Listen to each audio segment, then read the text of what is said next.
Hi, everyone. Dr. Tim and Hillary here for another Dr. Tim's Aquatics podcast.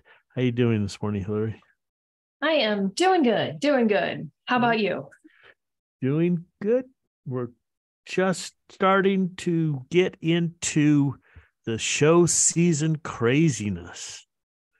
Oh my gosh, yes.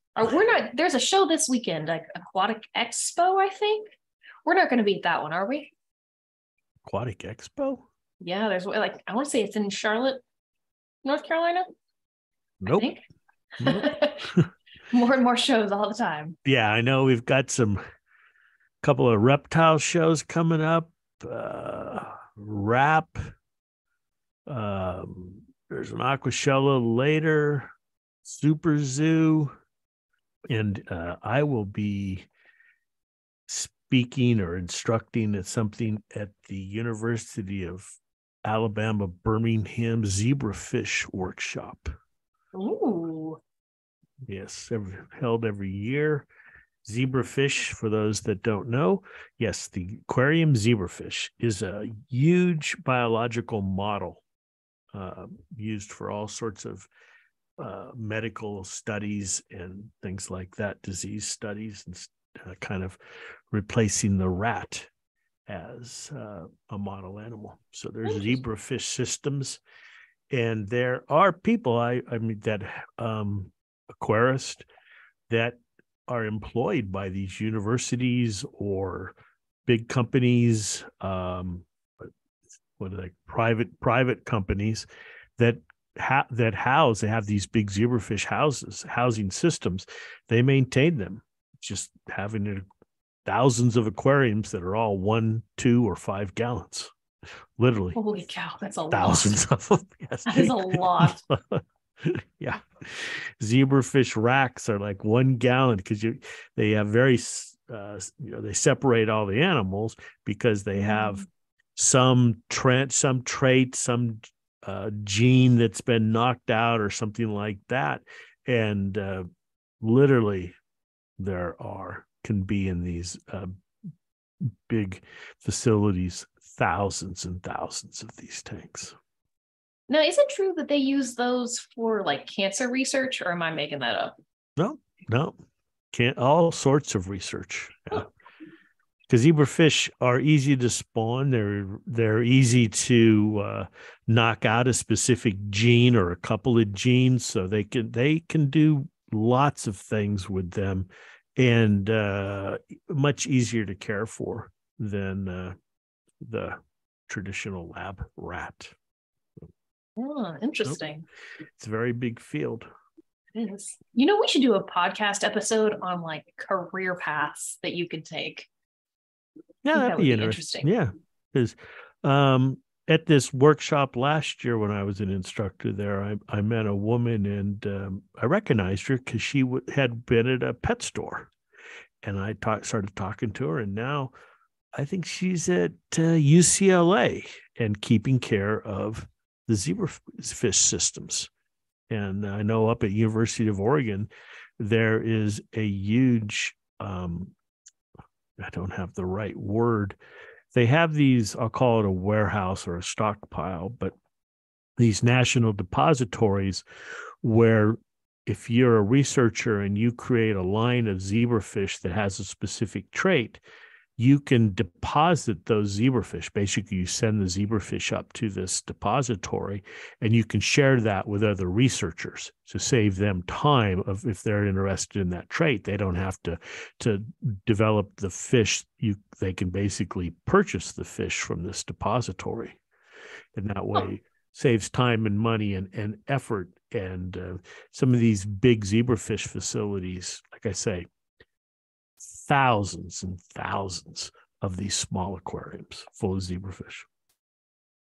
That's incredible. All right. So a podcast on career paths sounds like a podcast on zebrafish. Yeah. And I think there's a Facebook Live from Hillary at the zebrafish repository.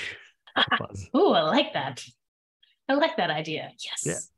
Yeah. So, how far are you from University of Oregon? I'm not sure. It's only like 2 hours to Portland, so depending on where it's at. Yeah. That might be interesting. Take a tour. Road trip. Yep, that's it. Okay, so we're doing questions and answers today. Yep, we are. We are. Oh, any update? Anything going on? In case you folks don't know, Dr. Tim's Aquatics sponsored some research with the Walter Munk Foundation on a physical limnological survey, limnology being freshwater biology, at a lake Altaussee in Austria. Yes.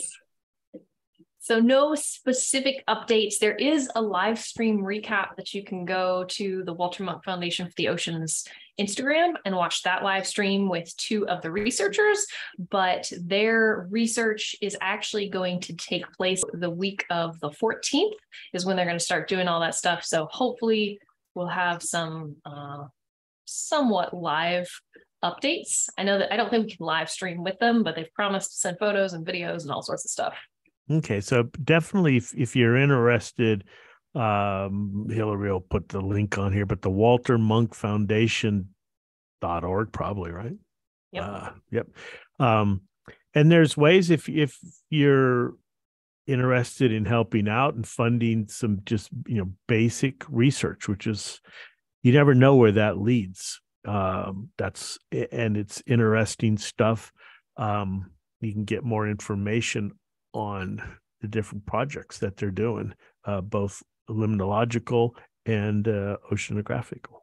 Yes, absolutely. There's a lot of cool stuff coming down the pipeline, especially we just had these devices from, I believe it's the Cousteau Society, that you stick, they're called remoras, and they stick them on the dive tanks of the scuba divers. So as the divers are going down through the water column and, depending on if it's a scientific dive or just for fun, the device collects a bunch of data. So they ended up partnering with a local organization in La Jolla. So when they go out and we're doing their dives, I think they just started using them. So I don't know if they have data yet, but that's coming soon as well. Okay, well, let's get back. Let's start. We have Let's start. We haven't even gotten there yet. Question number 1. I bought freshwater one and only and ammonium. I put a double dose of one and only because the instructions said to use in one go for better results. I added ammonia and then 2 days later added another dose. Chlorine is not added to the water in our water source. Alkalinity is 9, pH is 7.5, and ammonia tests 0 24 hours after every addition. But my nitrites never went down. Did a partial water change, about 30%, twice because the nitrites were getting too high. What did I do wrong? Do I just keep adding ammonia every 2 days if the nitrites are below 2? It's a 120-liter tank. Okay, but we don't really know what the nitrite is, right? Yeah, it doesn't give a number of what they were. So we don't have a lot of information here because the person said, do I just keep adding ammonia when the nitrite is below 2? Which the answer is yes. So it doesn't seem like the nitrite is just climbing. It's just not disappearing as fast as the ammonia, which is disappearing in 24 hours. And that's quite common. The ammonia oxidizing bacteria work faster than the nitrite oxidizing bacteria. So if your nitrite is above 5, do not add any ammonia.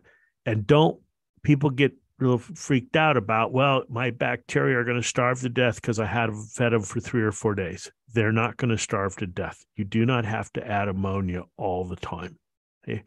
Why we're adding ammonia on a regular basis when we're starting up is we're trying to build a big population, but they're not going to die. They're not going to starve. So ammonia above 5 or nitrite above 5, don't add more ammonia.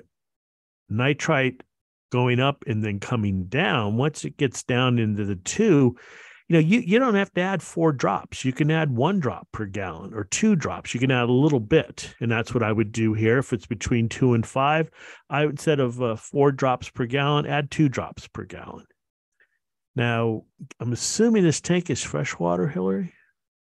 They said their alkalinity and their pH? Yes, it is freshwater.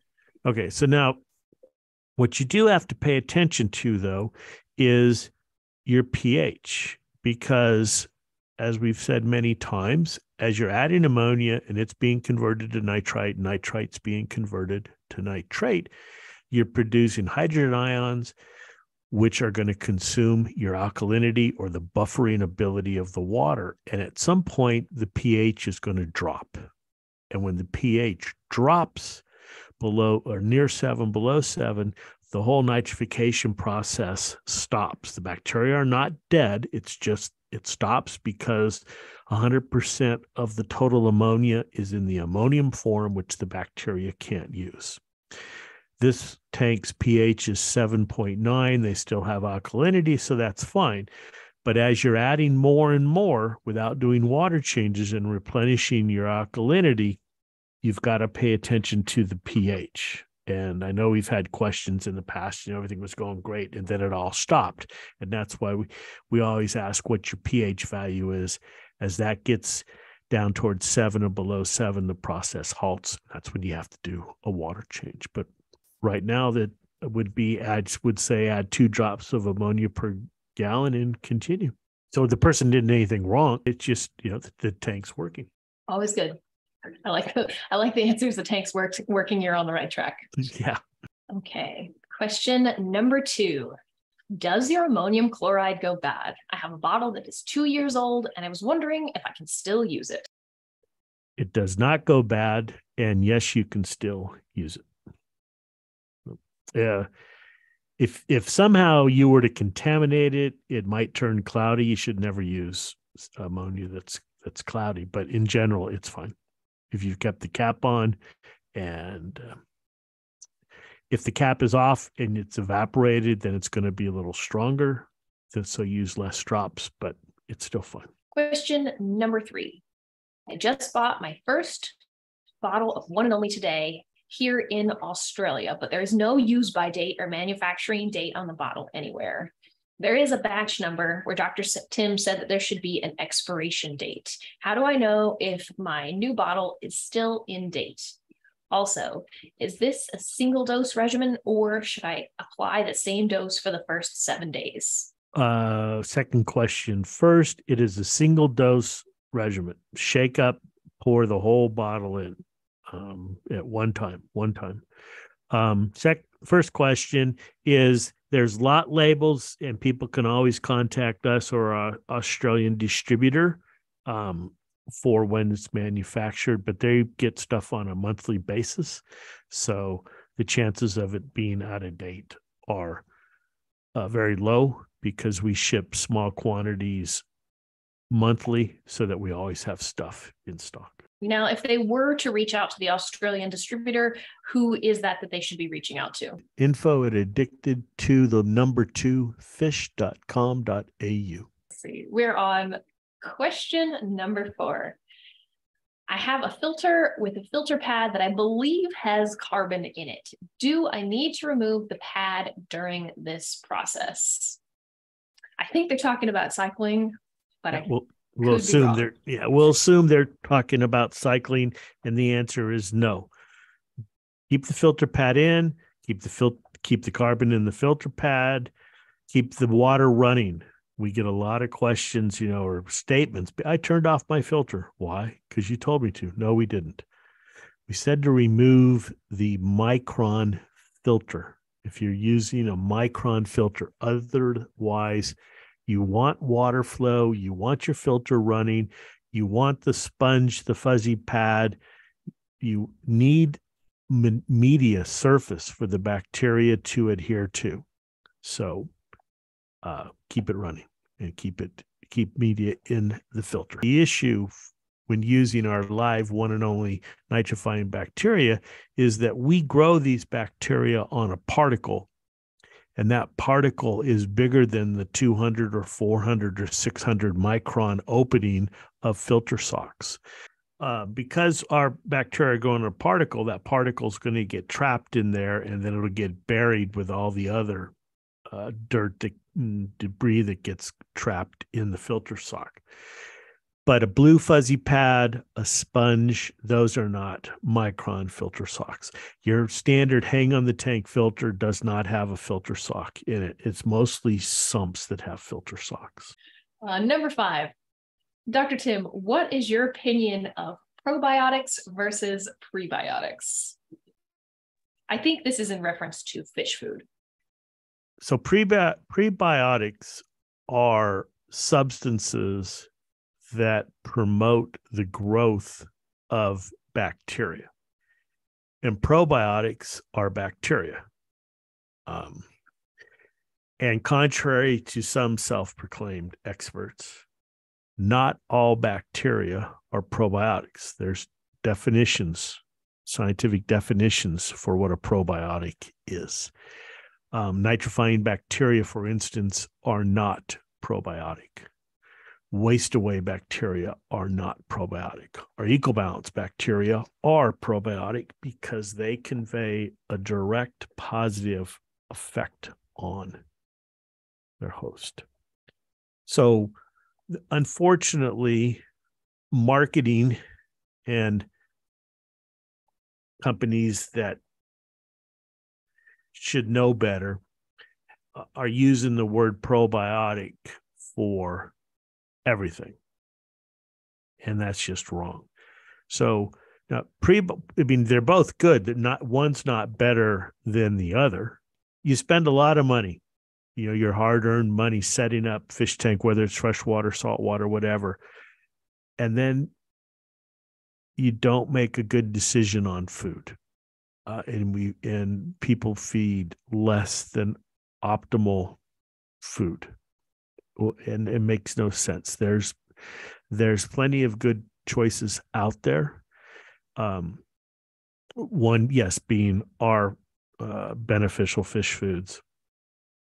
But the key to keeping your animals healthy is their food, and that's where prebiotics can come in and help. Probiotics help when you're having issues, like if your tank is overrun with a disease, or you just have chronic, no matter what, after 6 or 7 months, you're having problems, bacterial outbreaks, then probiotics can definitely help.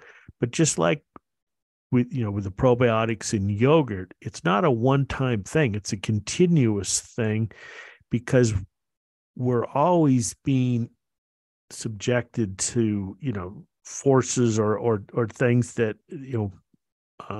want to counteract the good bacteria in our systems or even in the fish's systems.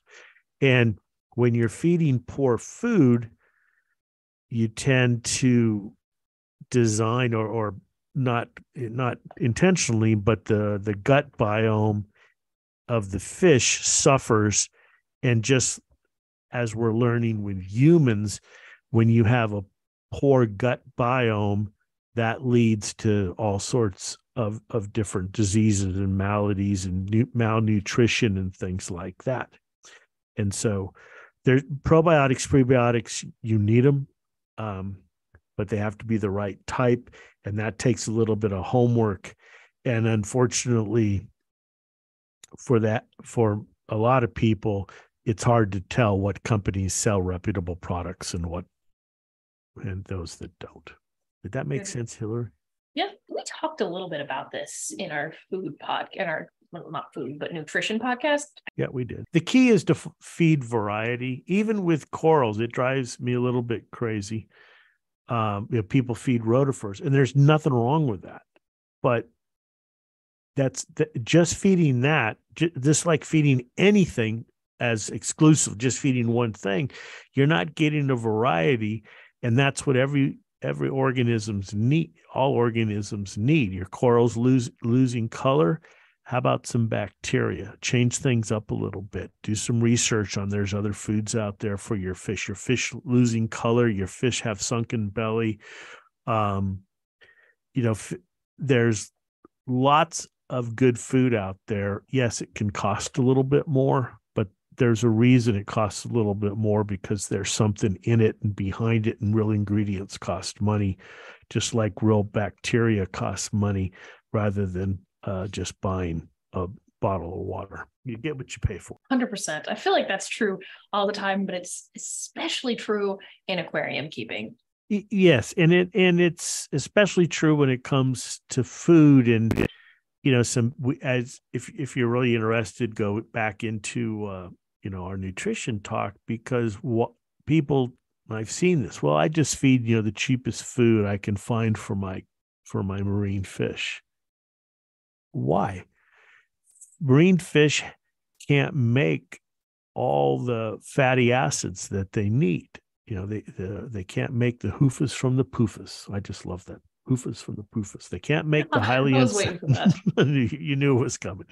See, and that's a big difference between freshwater fish and saltwater fish. So, reputable food manufacturers, and there's really good ones out there, know that in the marine feeds, you have to have a fatty acid profile for those marine fish, because they can't make the fatty acids that they need. They have to get it through their diet. Unlike freshwater fish, which can make polyunsaturated fatty acids from the highly unsaturated, that's the hufas and the pufas, marine fish can't do that. They have to get it in their diet. So don't feed cheap food. Okay, you're just long-term hurting the fish, making more work for yourself, more maintenance on the tank and things like that. Because just because a fish ate something doesn't mean that it got any nutrition, but it will definitely cause waste in your system. Let's move on to question number 6. I'm in my 5th week of keeping a saltwater aquarium. I use Dr. Tim's ammonia. My ammonia is 0. My nitrite is approximately 4. Can I use EcoBalance during this cycle? Will it help? 5 weeks into it, still have nitrite. We don't recommend using any other bacteria, even our other bacteria like Waste Away or EcoBalance during cycling, because all those other products are composed of heterotrophic bacteria, which grow much faster than the nitrifiers and will steal the micronutrients, especially phosphate, in the water. So don't recommend. If you're still measuring ammonia and nitrite, that means your biofilter is not fully established, and so don't really recommend adding EcoBalance, Waste Away, or any other supplement. And it's kind of a same along that line. People go, well, I add your one and only, but I also added some nitrifiers from brand A and some nitrifiers from brand B. We don't recommend that either, because most of those other brands aren't nitrifiers, and they're just going to mess things up. So have a little patience. Stop trying to think about you're adding variety or diversity to your aquarium. You need to get the nitrifiers established first. It's funny because we're just talking about food, and you're like, diversity is really good in food. In food. Yeah. So. Well, diversity would be good in bacteria wise too, if other companies had bacteria. But the issue is food doesn't compete with other food, right?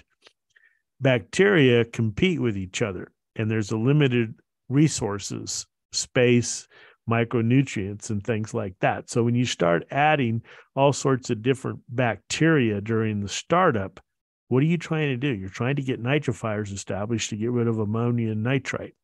So adding other bacteria that will compete with the nitrifiers is counterproductive. So that's what the difference is. Let's see. We're on question number 7.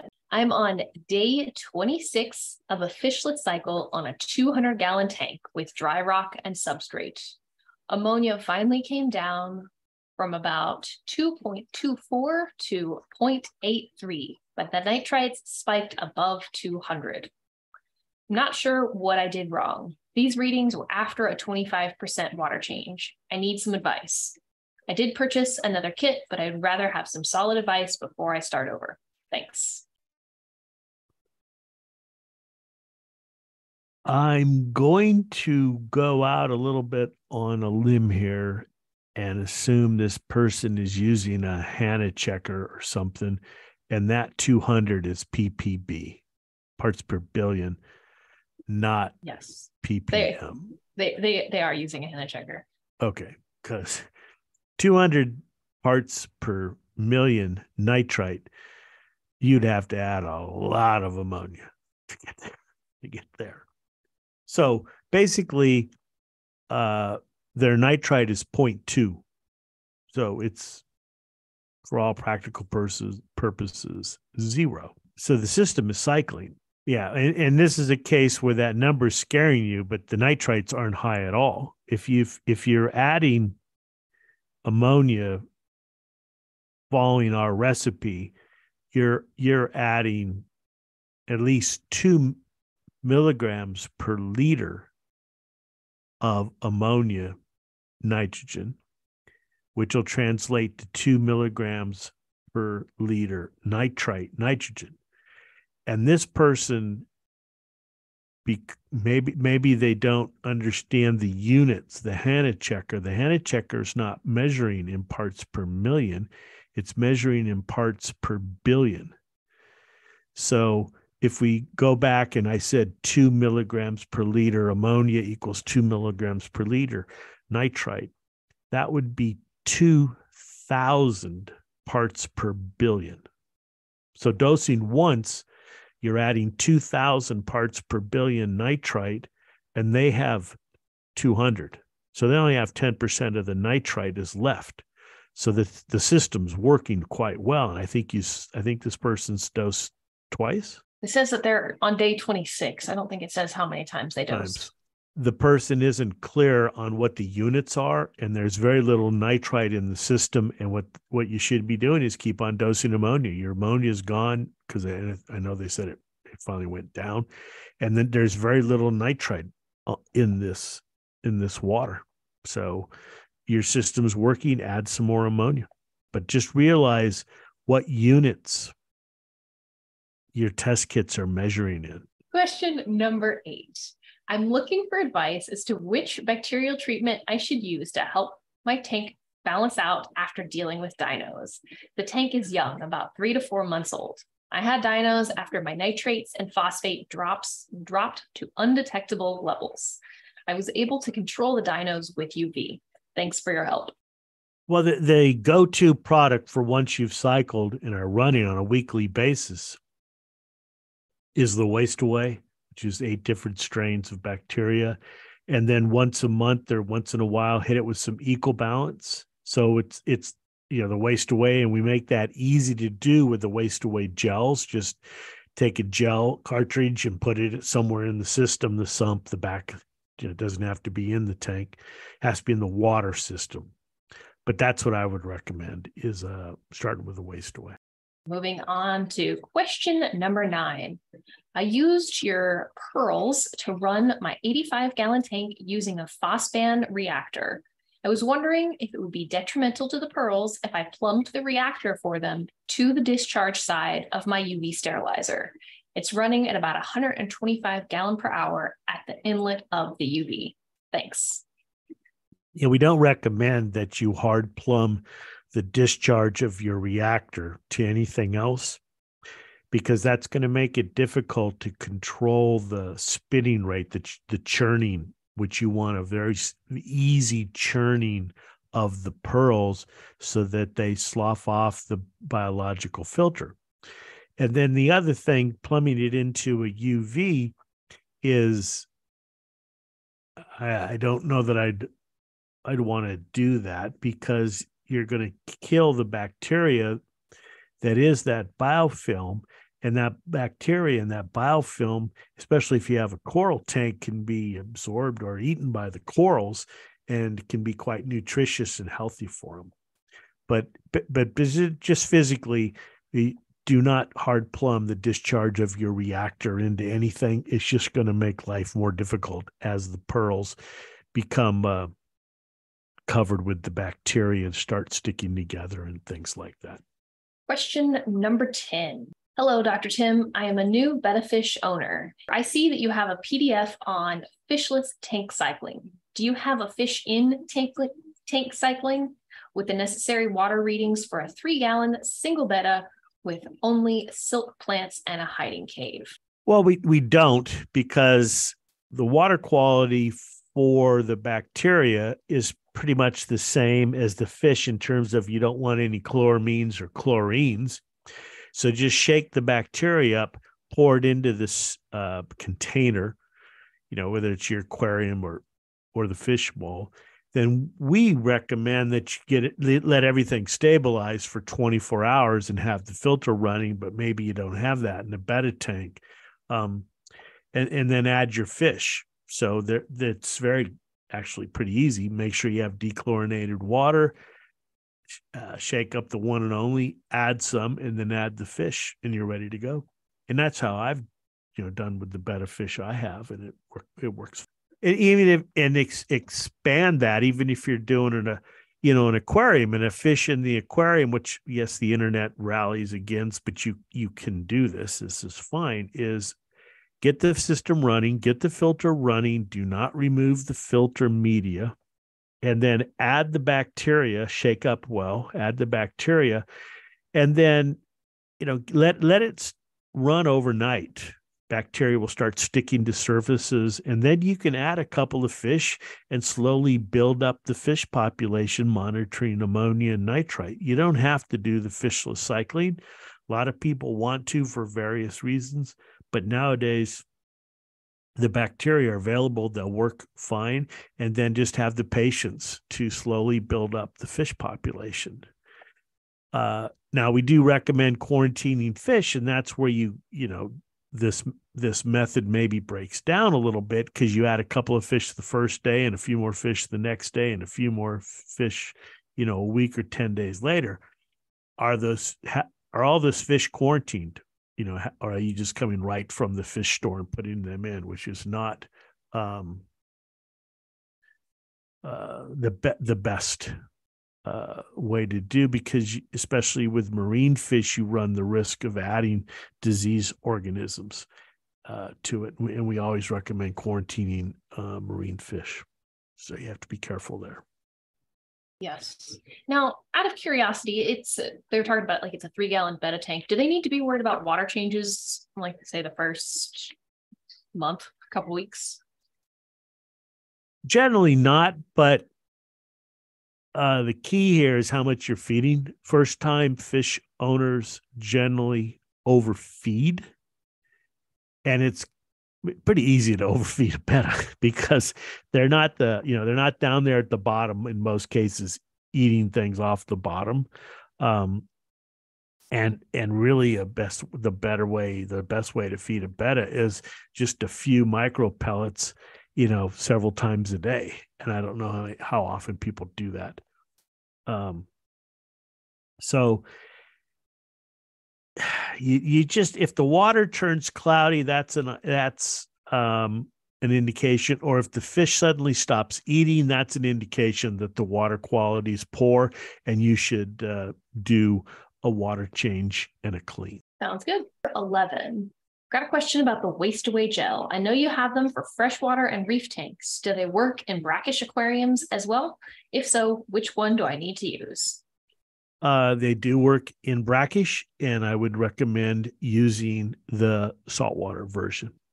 They'll do great. Okay. Question number 12. Do the nitrifying bacteria work with prime? We don't recommend using prime or any of the super strong ammonia removing chemicals with the nitrifying bacteria, because the prime can inhibit the ability of the nitrifying bacteria to do their job. And also it changes the water chemistry, and that negatively affects the nitrifying bacteria. And I'm not sure why you would add prime and then add the nitrifying bacteria. But I'm assuming you're adding ammonium chloride. Or let's say this. If you're adding ammonium chloride, do not add prime, because you're counteracting adding the ammonium chloride. Add the ammonium chloride, add the one and only, and have a little patience.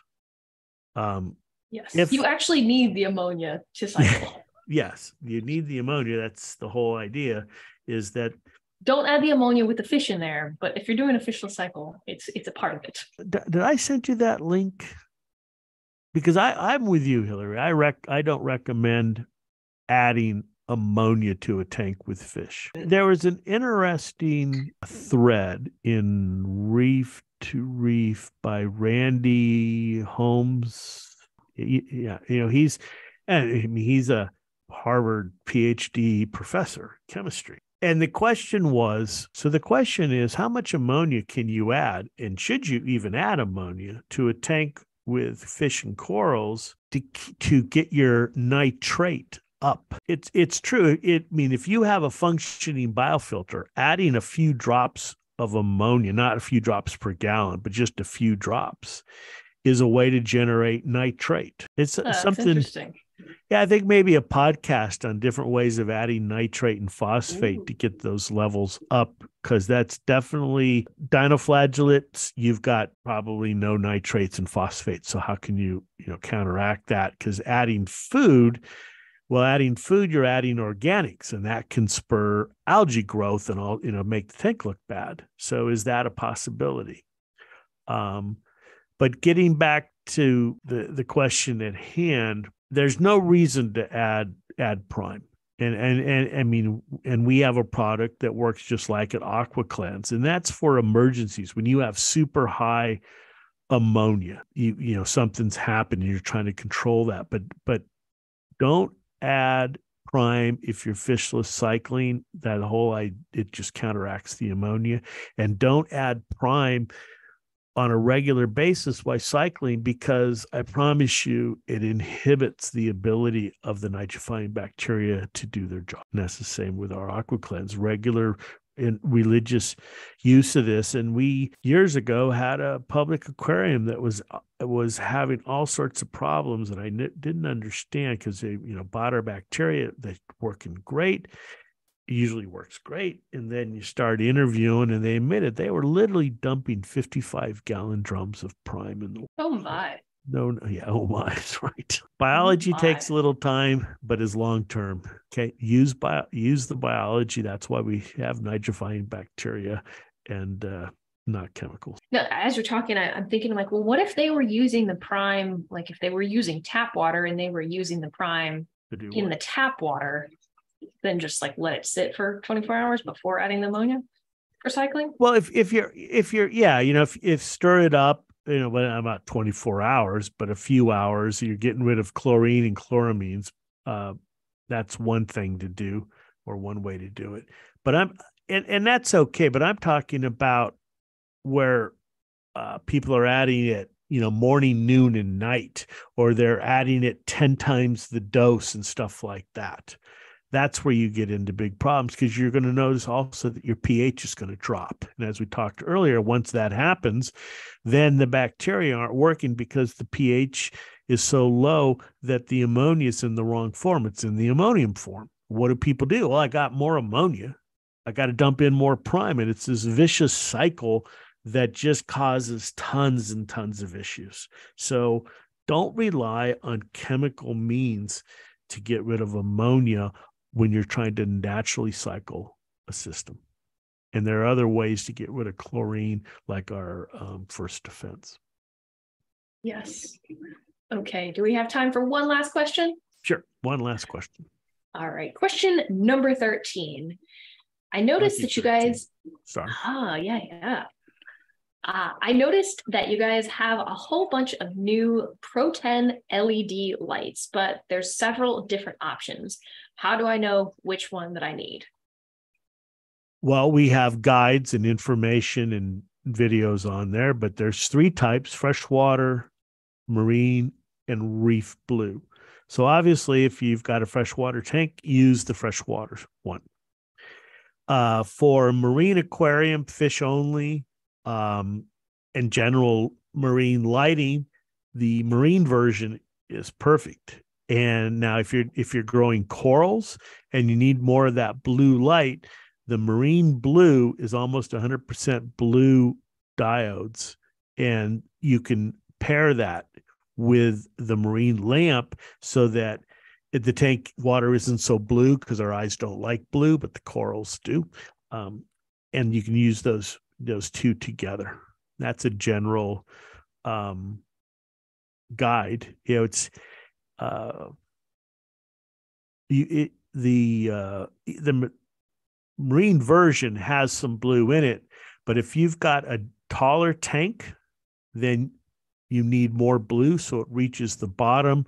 Or if you've got a lot of corals and things like that are photosynthetic, you need that blue light. And that's where the 100%, almost 100% marine blue light comes in, paired with the marine LED or Proten. Okay.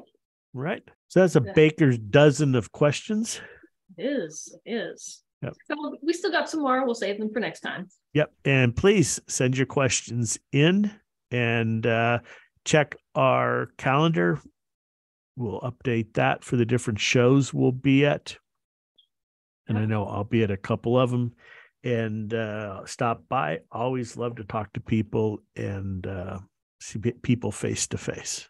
And if you have any topics for podcasts that you'd like to hear about, let us know. Send us an email, send us a message. We've already got 3 today from this one, but we're happy to make topics about what you want to hear. All right, everyone. Thanks for listening. This has been Dr. Tim and Hillary in another session of Dr. Tim's Aquatic Podcast, Good Fish Keeping.